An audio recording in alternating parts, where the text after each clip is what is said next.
حضرت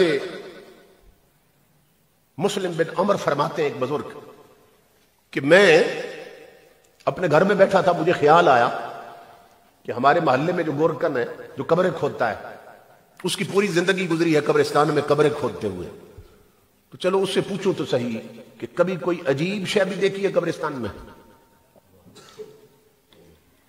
کہتے میرے دل میں نا اللہ نے یہ خیال ڈال دیا اور میں اس تک پہنچا۔ تو میں نے جب اس سے پوچھا تو وہ کہنے لگا کہ ایک بات ایسی دیکھی ہے کہ جس کو میں کبھی بھول نہیں سکتا، اور اسی منظر نے میرا رخ بھی بدل دیا اور کانٹا چینج کر دیا۔ میں بھی پہلے غفلت میں تھا، تو میں نے کہا کہ بتاؤ کہ کیا دیکھا ہے؟ وہ کہنے لگا میرا یہ پروفیشن اور پیشہ ہے کہ میں 2-3 قبریں نا تیار رکھتا ہوں ریڈی میڈ، اور جس کا کوئی مر جائے وہ پھر مجھ سے قبر خرید لیتے ہیں، تو مجھے مزدوری مل جاتی ہے، اسی پر میری گزر اوقات ہو رہی ہے۔ تو میں 2 قبریں تیار کر چکا تھا اور تیسری قبر میں کھودنے لگا قبرستان میں، اس قبر سے مجھے تپش آنے لگ گئی، میں پسینے میں شرابور ہو گیا، اس قبر سے نا تپش آنے لگ گئی، حدت گرمی محسوس ہونے لگی۔ اس کے کنارے پہ ایک جھاڑی تھی، میں نے اوپر نا کپڑا سا ڈال کے چھتری سی بنا لی، میں نے کہا اس کو بھی جیسے تیسے ہے مکمل کرتا ہوں۔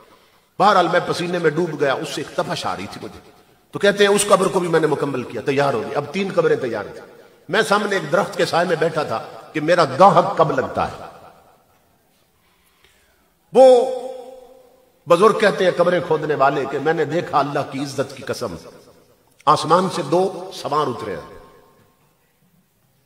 سواریوں سے اتر کر پہلی قبر کے پاس آ گئے، ایک سر کی طرف دوسرا پاؤں کی طرف کھڑا ہوا، تو سر کی طرف تھا پاؤں والے کو کہنے لگا لکھو اس قبر کے بارے میں۔ اس نے کہا کیا لکھوں؟ اس نے کہا 12 میل لمبی لکھ دو، 12 میل چوڑی لکھ دو، چاروں طرف 12 میل لمبی اور چوڑی لکھ دو۔ اس نے وہ لکھ دیا، میں دیکھ رہا ہوں وہی دوسری قبر پہ آ گئے۔ پھر اس نے کہا لکھو اس کے بارے میں۔ اس نے کہا کیا لکھوں؟ اس نے کہا چاروں طرف جہاں تک نظر جاتی ہے وہاں تک وسیع لکھ دو، حد نظر تک وسیع لکھ دو۔ وہ بھی لکھ دیا اس نے۔ وہ کہتا ہے میں دیکھ رہا ہوں وہ پھر تیسری قبر پہ آ گئے جس سے مجھے تپش آئی تھی۔ وہ کہنے لگا لکھو اس قبر کے بارے میں۔ اس نے کہا کیا لکھوں؟ اس نے یوں اشارہ کیا، اس نے کہا یہ انگشت شہادت اور انگوٹھا اس کا درمیانی فاصلہ لکھ دو، اس قبر کے بارے میں یہ لکھ دو۔ اس نے وہ لکھ دیا اور وہ جیسے آئے تھے سواریوں پہ بیٹھے آسمانوں میں غائب ہو گئے۔ وہ کہتا ہے مسلم اب میں منتظر تھا کہ ان قبروں میں کون کون آتا ہے، کیونکہ اللہ مجھے حالت دکھا چکا تھا۔ وہ کہتا ہے کچھ وقت گزرا، ایک جنازہ آیا، انہوں نے پہلی قبر مجھ سے خرید لی، مگر میں حیران ہوا کہ جنازے میں اتنے کم لوگ آئے تھے کہ 4 تو وہ تھے جنہوں نے چارپائی اٹھا رکھی تھی اور 4-5 ہی جنازہ پڑھنے والے تھے، 6واں-7واں بندہ کوئی نہیں تھا۔ میں حیران ہو گیا اتنے تھوڑے لوگ جنازہ پڑھنے آئے، اور یہ کون مرا ہے؟ تو وہ بتانے لگے یہ ہمارے محلے کا سب سے بڑا غریب آدمی ہے۔ غریبوں کے جنازے کون پڑھتا؟ ہم تو جنازے بھی ادلے بدلے میں پڑھتے ہیں نا، کہ ہمارے مرے تھے تو وہ پڑھنے آئے تھے، اب ان کے مرے ہیں تو ہم بھی پڑھنے جائیں، جنازہ بھی بدلے میں پڑھا جا رہا ہے۔ اللہ کے لیے کون پڑھتا؟ غریبوں کے جہاں میں وقت بھی رک رک کے چلتا ہے، کبھی صبح نہیں ہوتی کبھی شام نہیں ہوتی۔ غریب کو کون اہمیت دیتا؟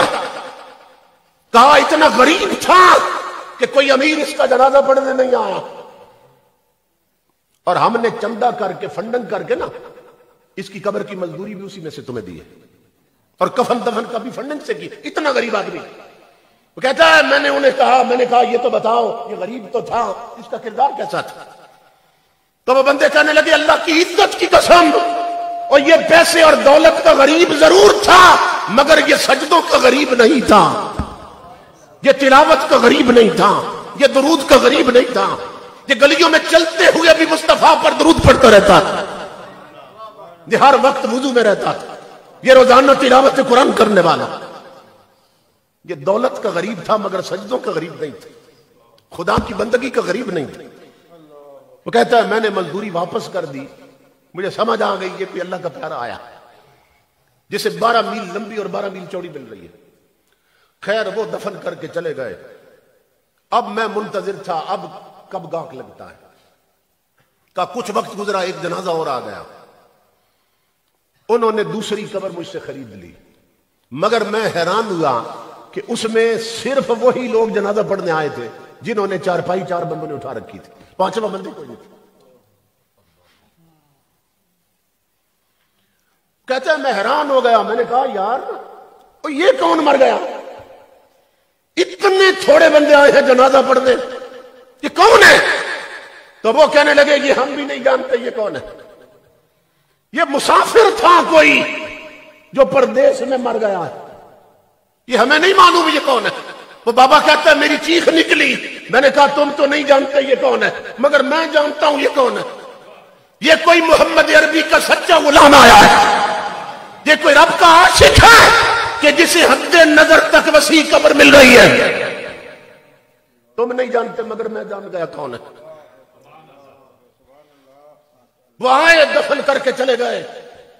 وہ کہتا ہے مسلم میں پھر درخت کے نیچے انتظار میں تھا کہ اب تیسری میں کون آتا ہے. اب سننا غور سے, تیسری میں کون آتا ہے. کہتا ہے کچھ وقت گزرا ایک اور جنازہ آیا. جنازہ کیا تھا, پیچھے عوام کا سیلاب. اس میں ناظم بھی تھے, پٹواری بھی تھے, ایم پی اے بھی تھے, ایم این اے بھی تھے, ڈاکٹر بھی تھے, انجینئر بھی تھے, امیر بھی تھے, غریب بھی تھے. سب جنازہ پڑھنے آئے تھے. اور آگے جو جنازہ تھا اس پر ویلوٹ کی چادر پڑی تھی, اوپر پھولوں سے لدا ہوا تھا. وہ آئے اور آتے ہی تیسری قبر مجھ سے خرید لی. میں بندے دیکھ کر بھی حیران ہوا اور قبر جان چکا تھا اس پر بھی حیرت. میں نے ایک بندے کو الگ کیا. میں نے کہا یہ کون مرا ہے, کس کے لیے یہ قبر خریدی ہے؟ وہ کہنے لگے یہ ایک وڈیرے کی بیگم مر گئی ہے. بیگم, ایک امیر کی بیوی مر گئی ہے. میں نے کہا بتاؤ ان کے گھر کا ماحول کیسا تھا؟ وہ کہنے لگے ان کے گھر میں دولت تو ہے, نبی کی شریعت نہیں ہے.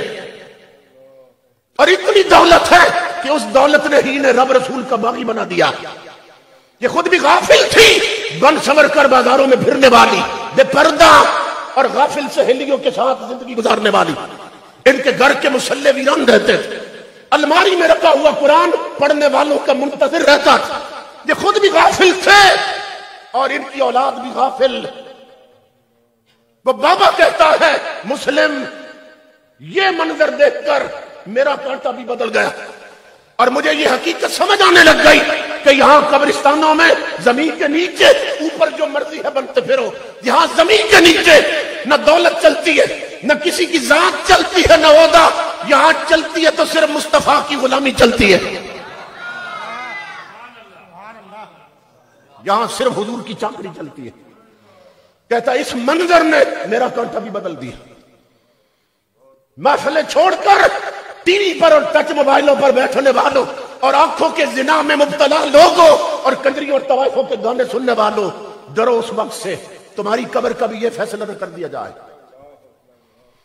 میک اپ کر کے ننگے منہ بازاروں میں پھرنے والیوں, ڈرو اس وقت سے تمہارے لیے یہ فیصلہ نہ کر دیا جائے. ترازو میں تولتے ہوئے ڈنڈی مارنے والوں, ڈرو اس وقت سے تمہارا یہ فیصلہ نہ کر دیا جائے. اس ملک کے حرام خور افسروں, ڈرو اس وقت سے تمہارے لیے یہ فیصلہ نہ کر دیا جائے. نبی کی ختم نبوت سے غداری کرنے والے حکمرانوں, ڈرو اس وقت سے تمہارے لیے یہ فیصلہ نہ لکھ دیا جائے. کیونکہ اس مرحلے سے سب نے گزرنا. وہاں صرف تاجدار کائنات کی غلامی چلتی ہے اور کچھ نہیں چلتا.